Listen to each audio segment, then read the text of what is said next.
கழகத்தோட 75ஆம் ஆண்டு பயணத்தை நினைவு கூறக்கூடிய இந்த விழாவிற்கு அறிவு திருவிழான்னு உதயநிதி பேர் வச்சிருக்கிறார். இதைவிட பொருத்தமான தலைப்பு வேற இருக்க முடியாதுன்னு தான் சொல்லணும். கழகத்தை தொடங்கினது அறிஞர் அண்ணா. 50 ஆண்டு காலம் அதை கட்டி காத்தவர் நம்முடைய முத்தமிழறிஞர் கலைஞர். கழகத்தினுடைய முதல் தலைமையகம் பெயர் என்னன்னா அறிவகம். தலைவர் கலைஞர் கட்டிய தற்போதைய தலைமையகத்தோட பேரு அறிவாலயம். இப்படி அறிவை மையப்படுத்தி அறிவொளியை பரப்புவதையே தலையாய கடமையாக நினைச்சு இயங்கி வரக்கூடிய கட்சியோட 75ஆம் ஆண்டு கொண்டாட்டத்தை அறிவு திருவிழான்னு சொல்லாம வேற என்ன சொல்லி அழைக்க முடியும்? உலக பொதுமறை வழங்கிய வள்ளுவருக்கான இந்த கூட்டத்தில் தலைவர் கலைஞர் விரும்பிய அறிவு திருவிழாவை ஏற்பாடு செய்துள்ள இளைஞரணியின் செயலாளர் கொள்கை இளவல் தம்பி உதயநிதி அவர்களையும் அவருக்கு துணை நிற்கக்கூடிய இளைஞரணியினுடைய தம்பிமார்களையும் நெஞ்சார பாராட்டுகிறேன். தலைமை கழகத்தின் சார்பில் அவர்களை மனதார வாழ்த்துகிறேன் வாழ்த்துகிறேன் வாழ்த்துகிறேன். கடந்த 1 மாத காலமாக இந்த அறிவு திருவிழாவுக்கான பணிகளை தம்பி உதயநிதி அவர்கள் மும்முரமாக ஈடுபட்டு அந்த பணியை அவர் எந்த அளவிற்கு தன்னை ஒப்படைத்துக் கொண்டு பணியாற்றிக் கொண்டிருக்கிறார் என்பதை முரசொலி செய்திகள் தொடர்ந்து வந்து கொண்டே இருந்தது. நானும் சரி அப்படி என்னதான் நிகழ்ச்சி ஏற்பாடு செய்யறாங்கன்னு பார்ப்போம் அப்படின்னு காத்துக்கிட்டு இருந்தேன். நான் எதையும் கேட்கல இடையில. இந்த அறிவு திருவிழா பார்த்த பிறகு சொல்லுகிறேன், என்னுடைய நம்பிக்கை வீண் போகல என்று சொல்வதை விட, நல்லா கவனிங்க, வீண் போகல என்று சொல்வதை விட நான் நினைச்சதை விட சிறப்பாகவே ஏற்பாடு செஞ்சிருக்கீங்க. வள்ளுவர் கோட்டத்தில் என்ன சொல்றேன், தம்பி உதயநிதியோட கொள்கை பிடிப்பு மிக்க செயல்பாடுகளை பார்க்கிறப்போ ஐயன் வள்ளுவர் சொன்னாரு, மகன் தந்தை காற்றும் உதவி இவன் தந்தை என்னோற்றான் கொள்ளெனும் சொல்ல அந்த குரலுக்கேற்ப தம்பி உதயநிதி செயல்படுகிறான்னு பெருமையோடு சொல்றேன். அந்த பெருமையோடு அவருக்கு ஒரு வேண்டுகோள் வைக்க விரும்புகிறேன். ஏன் என்னுடைய அன்பு கட்டளை என்று கூட சொல்லலாம். இந்த அறிவு திருவிழாவை இத்தோடு நிறுத்தாமல் தொடர்ந்து ஆண்டுதோறும் நீங்கள் நடத்திட வேண்டும். நிச்சயம் இளைஞரணி சிறப்பாக நடத்தும் என்ற நம்பிக்கை எனக்கு நிரம்ப உண்டு. முழுக்க முழுக்க சாமானியர்களால் தொடங்கப்பட்டு 1967 முதல் மாநில கட்சியா ஆட்சியை பிடிச்ச சாதனை பிடிச்ச கழக வரலாற்ற இன்று வரை மீண்டும் மீண்டும் பல்வேறு கோணங்கள்ல பல ஆய்வாளர்கள் ஆர்வத்தோடு ஆராய்ச்சி பண்ணிக்கிட்டே இருக்காங்க. ஏதோ கட்சியை தொடங்கணும், அடுத்த முதலமைச்சர் நான் தான் அறிவிச்சோம்னு நாம் ஆட்சிக்கு வரல. கழகத்தோட தலைவர்கள் இருந்து கடைகோடி தொண்டர் வர சுற்றி சுழன்று பணியாற்றினாங்க. 18 ஆண்டுகள் உயிரை கொடுத்து ஒவ்வொருத்தரும் உழைச்சாங்க. எத்தனை பத்திரிகைகள், எத்தனை புத்தகங்கள், எத்தனை கூட்டங்கள், எத்தனை கொள்கை வகுப்பெடுப்புகள், நாடகங்கள், திரைப்படங்கள், எத்தனை போராட்டங்கள், எத்தனை சிறைவாசங்கள், எத்தனை தியாகங்கள், எத்தனை துரோகங்கள். திமுக உழைத்த உழைப்பு சாதாரண உழைப்பல்ல. சமூகத்தில் சரிவாதி மக்கள் படிப்பறிவு கூட இல்லாத இருந்த காலகட்டத்தில் குக்கிராமத்தில் இருக்கக்கூடிய முடி திருத்தும் கூடிய சலூன் கூட மக்களின் சிந்தனையை திருத்துகிற மையமாக செயல்பட்டுச்சு. சைக்கிள் கடை, டீ கடைன்னு ஒரு இடம் விடாம திராவிட இயக்க இதழ்கள் ஒரு திமுக காரர் வாசிக்க அவரை சுத்தி 10 பேர் செவி வழியாக கேட்டு உலக வரலாற்றை தெரிஞ்சுக்கிட்டாங்க. கிராமத்தில் இருக்கிறவங்களும் கியூபா புரட்சியை தெரிஞ்சு வச்சிருந்தாங்க. ரஷ்ய புரட்சி பத்தி படிச்சு ஊக்கமும் உறுதியும் பெற்றாங்க. இப்படி நாம் பெற்ற வெற்றி என்பதை இனி யாரும் படைக்க முடியாத வரலாற்று சாதனை. இந்த வரலாறு பற்றியெல்லாம் தெரியாத சிலர் நம்மை மிரட்டி பார்க்கிறாங்க. இன்னும் சில அறிவியலிகள் திமுக போல வெற்றி பெறுவோம்னு பகல் கனவு காண்றாங்க. திமுக போல் வெற்றி பெற திமுக போல் உழைப்பும் அறிவும் தேவை. ஒரு சூரியன், ஒரு சந்திரன், ஒரு திமுக தான். இப்படி ஒரு இயக்கம் இந்த மண்ணில் தோன்ற முடியாது. இந்த வரலாற்றையும் நம்மோட கொள்கையையும் தம்பி உதயநிதி இளைய தலைமுறையினர் கொண்டு சேர்த்ததால் தான், சேர்க்கிற காரணத்தால் தான் இளைஞரணி செயலாளராக அவர் பொறுப்பேற்றதிலிருந்து லட்சக்கணக்கான இளைஞர்களை கழகத்திற்குள்ள கொண்டு வந்திருக்கிறார். அவங்களுக்கு பாசறை கூட்டங்களை நடத்தி இருக்கிறார். முரசொலியினுடைய கடைசி பக்கத்தில் பாசறை பக்கமாக மாற்றினார். கொள்கைகளை பரப்ப முத்தமிழ் பதிப்பகத்தை தொடங்கினார். தொகுதிதோறும் கலைஞர் நூலகங்களை திறக்கிறார். உங்களை போன்ற இளம் பேச்சாளரை உருவாக்கி இருக்கிறார். இப்ப இந்த அறிவு திருவிழா மூலமாக இளம் எழுத்தாளர்கள், ஆராய்ச்சியாளர்கள் உருவாக்கிட்டு இருக்கிறார். இதுதான் தந்தை பெரியார் செய்த பணி, பேரறிஞர் அண்ணா செய்த பணி, கலைஞர் செய்த பணி, நான் விரும்பும் பணி. இதை உதயநிதி செய்கிற காரணத்தால் தான் தந்தை என்பதை விட இந்த இயக்கத்தோட முதன்மை தொண்டன் என்ற வகையிலே நான் பெருமகிழ்ச்சி அடைகிறேன். இன்னைக்கு வெளியிட்டிருக்கக்கூடிய காலத்தின் நிறம் கருப்பு சிவப்பு புத்தக தலைப்பிலேயே நம்ம இயக்கம் எத்தகைய மாபெரும் அறிவு கருவூலமாக, கொள்கை தேர்வுடைய கோட்டமாக இருக்குன்னு வெளிப்படுத்தி இருக்காங்க.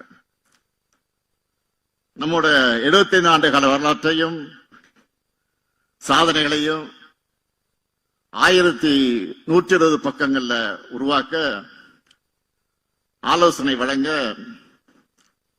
நம்முடைய மதிப்பிற்குரிய சிந்தனை கருவூலம் ஐயா திருநாவுக்கரசு அவர்கள், ஊடகவியலாளர்கள் திருமாவேலன் அவர்கள், விஜயசங்கர் அவர்கள், கோவில் செழியன் அவர்கள் ஆகியோரையும், தொகுப்பாசிரியர் செந்தில், கருணா, திவாகர், நிறைமகேந்திரன், பிரகாஷ், கௌதம் ராஜ், பன்னீர் பெருமாள்னு எல்லோரையும் பாராட்டுறேன், வாழ்த்துறேன். திராவிட இயக்கத்துக்கு சார்பானவங்க மட்டும் இல்ல, திராவிட இயக்கத்துக்கு வெளியில இருந்து செயல்படுறவங்களும் திராவிட இயக்கத்தை விமர்சிப்பவங்களும் கூட கட்டுரைகளை எழுதியிருக்காங்க. இத்தனை கட்டுரையாளர் பார்வைகளை இப்படி ஒரு புத்தகம் உருவாகிறது மிகவும் சிறப்பு. இந்த புத்தகத்தை எல்லோரும் படிக்கணும், கண்டிப்பா படிக்கணும். இந்த நேரத்தில் இளைஞரணியினருக்கு நான் ஒரு கோரிக்கை வைக்க விரும்புகிறேன். இந்த புத்தகத்தில் இருக்கிற கட்டுரைகளை காலத்துக்கு ஏற்ற மாதிரி வீடியோக்களாக மாற்றி சோசியல் மீடியாவில் எல்லாம் இளைஞர்களுக்கும் கொண்டு போய் சேர்க்கணும். நான் ஏன் இதை சொல்றேன்னா, அன்னை சோனியா காந்தி முதல் அகில இந்திய தலைவர்கள் அனைவரும் தங்கள் பார்வையில நம்மை அளவிட்டு எழுதியிருக்காங்க. இதுல ஒரு மாநில கட்சிய அகில இந்திய தலைவர்களும் மற்ற மாநில தலைவர்களும் புகழ்ந்து எழுதுற சாதாரணமாக எங்க நடந்துடாது. முக்கியமான தலைவர்கள் நம்ம இயக்கத்தை பத்தி சொன்ன கருத்துக்கள்ல ஹைலைட்டா ஒரே வரியில மட்டும் நான் இங்க பகிர்ந்துக்கணும் நான் விரும்புறேன். என்னுடைய அன்புக்குரிய அருமை சகோதரர் ராகுல் காந்தி அவர்கள் ஒடுக்குமுறையிலிருந்து மக்களை மீட்ட இயக்கம்னு சொல்லி இருக்கிறார். மதிப்பிற்குரிய லாலு பிரசாத் அவர்கள் சமூக நீதிக்காக 75 ஆண்டுகள் போராடிய இயக்கம்னு பாராட்டி இருக்கிறார். மதிப்புக்குரிய சரத்பவார் அவர்கள் கூட்டாட்சியினுடைய வலிமையான பாரம்பரியம் சொல்லி இருக்கிறார். மதிப்பிற்குரிய அகில இந்திய கம்யூனிஸ்ட் இயக்கத்தினுடைய தலைவர் டி ராஜா அவர்கள் சமத்துவத்தின் முகமாக இதை பார்க்கிறேன் என்று அவர் பாராட்டியிருக்கிறார். மதிப்பிற்குரிய ஃபரூக் அப்துல்லா அவர்கள் மதச்சார்பின்மை மற்றும் ஒற்றுமைக்காக பயணிப்பவர்கள் சொல்லி இருக்கிறார்கள். நம்முடைய அன்பிற்குரிய அகிலேஷ் என்ன சொல்லுகிறார்? எங்களுக்கும் திமுக இருப்பது லட்சியங்களுக்கான ஒருவன் சொல்லி இருக்கிறார். சகோதரர் தேஜஸ்வி அவர்கள் பீகார் மாநிலத்தினுடைய முதலமைச்சராக விரைவில் வர இருக்கக்கூடிய எதிர்பார்த்துக் கொண்டிருக்கக்கூடிய தேஜஸ்வி அவர்கள் நம்ம ஜனநாயகத்தின் தோழனாக பார்க்கிறார். அவர் மரியாதைக்குரிய அரவிந்த் கெஜ்ரிவால் அவர்கள் அனைவரையும் உள்ளடக்கிய இந்தியாவை கட்ட நினைக்கும் இயக்கம்னு சொல்கிறார். இப்படி இந்தியாவை போற்றும் இயக்கமாக நம்ம திராவிட முன்னேற்ற கழகம் வளர்ந்திருக்கு. இந்த சாதனைகளும் வளர்ச்சியும் தான் பலருடைய கண்களை உறுத்துது. நாம் பேசும் சமூக நீதி, சுயமரியாதை, மாநில சுயாட்சி, கூட்டாட்சி ஆகிய கருத்துக்கள் இன்றைக்கு இந்தியா முழுமைக்கு பரவிடுச்சு. என்னடா இவங்க தமிழ்நாட்டிலே முடக்க நினைச்சா இந்தியா முழுக்க தாக்கத்தை ஏற்படுத்துறாங்கன்னு கோபப்படுறாங்க. நான் பெருமையோடு சொல்றேன், இந்த அறிவு திருவிழா திராவிடம் வெல்லும், அதை காலம் சொல்லும் என்கிற அந்த முழங்கக்கூடிய திருவிழா இது. இதை ஏற்பாடு செஞ்சிருக்கக்கூடிய, இதில் இடம்பெற்றிருக்கக்கூடிய புத்தக கண்காட்சியில இருப்பது வெறும் திமுக புத்தகங்களையும் திராவிட இயக்க புத்தகங்களையும் மட்டும் வைக்காம பொதுவுடைமை இயக்க புத்தகங்கள், அம்பேத்கரிய புத்தகங்கள், பெண்ணிணைய புத்தகங்கள், அனைத்து வகைப்பட்ட அரசியல் புத்தகங்களும் களமா முற்போக்கு புத்தக கண்காட்சியை ஏற்பாடு செஞ்சிருக்கிறாங்க. முற்போக்கு கருத்துக்களை மக்களிடம் அறிமுகப்படுத்தி அவங்களை எழுச்சி பெற வைக்கிற என்ற பெயர் தந்தை பெரியார் செஞ்சிருக்கக்கூடிய பணியை நீங்க தொடர்ந்து செய்வது எனக்கு பெருமையாக இருக்கு. இங்க இருக்கக்கூடிய இளைஞர்களை தம்பிமார்களை பார்க்கிறப்போ இது கூடி களையும் கூட்டம் அல்ல, காலந்தோறும் கொள்கைகளை கூறுகட்டிக் கொள்ளும் கூட்டமாக இருக்கிறத காரணத்தால் தான் எத்தனை பெரிய எதிரிகளாக வந்தாலும் எத்தனை பெரிய தந்திரங்களை கொண்டு நம்ம வீழ்த்த முடியலன்னு உணர்த்துது. கொள்கை ரீதியா திமுகவை வீழ்த்த முடியாத காரணத்தால் தான் இப்போ தேர்தல் ஆணையம் மூலமா திருட்டுத்தனமா குறுக்கு வழியில வீழ்த்த முடியுமான முயற்சி பண்ண பாக்குறாங்க. அதுதான் SIR. மறந்துடாதீங்க. ஏன் அந்த SIR அவசர அவசரமாக நடத்தணும்? தேர்தல் நேரத்தில் குழப்பத்தை ஏற்படுத்தக்கூடிய இது வேணாம்னு எல்லா அரசியல் கட்சிகளும் வேண்டாம் என்று சொல்லியும் ஏன் நடத்தணும்? இந்த கேள்விகளுக்கு பதில் சொல்லாம, இதையெல்லாம் காது கொடுத்து கேட்காம தேர்தல் ஆணையம் SIR பணிகளை தொடங்கிட்டாங்க. இதுக்கு எதிராக சட்ட ரீதியாகவும் அரசியல் ரீதியாக நாம் போராடிக்கிட்டு இருக்கோம், போராட போறோம், தொடர்ந்து போராட போறோம். அது வேற. இந்த நேரத்தில் இங்க இருக்கக்கூடிய இளைஞர்களின் பெரியமார்கள் நான் கேட்க விரும்புவது, களத்துல வேலை செய்கிற நீங்க எந்த ஒரு போலி வாக்காளரும் இடம்பெறாம பார்த்துக்கணும். உண்மையான நம்ம வாக்காளர்கள் விடுபடாம பார்த்துக்கணும். யாருடைய வாக்குறுதியும் பறிபோகாம பார்த்துக்கணும். அதுக்கான களப்பணி ஆற்றணும். நம்ம இயக்க வரலாறு முழுக்கவே போராட்ட வரலாறு தான். நம்முடைய போராட்ட வரலாற்றை நினைவூட்டும் கொள்கை திருவிழா தான் இந்த அறிவு திருவிழா. முற்போக்கு விழாவா?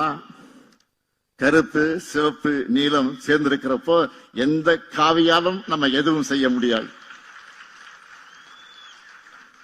இந்தியாவின் ஜனநாயகத்தையும் தமிழ்நாட்டு எதிர்காலத்தையும் காக்க 2019 முதல் தொடரக்கூடிய நம்முடைய பயணம் 2026 மாபெரும் வெற்றியை பெறும்.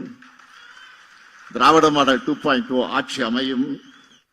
தந்தை பெரியாரின், பேரறிஞர் அண்ணாவின், தலைவர் கலைஞரின், இந்த முத்துவேல் கருணாநிதி ஸ்டாலின் கொள்கை வாரிசுகள் இருக்கும் வரையும் தமிழ்நாடு தலைக்குனியாது, தமிழ்நாடு போராடும், தமிழ்நாடு வெல்லும். நன்றி, வணக்கம்.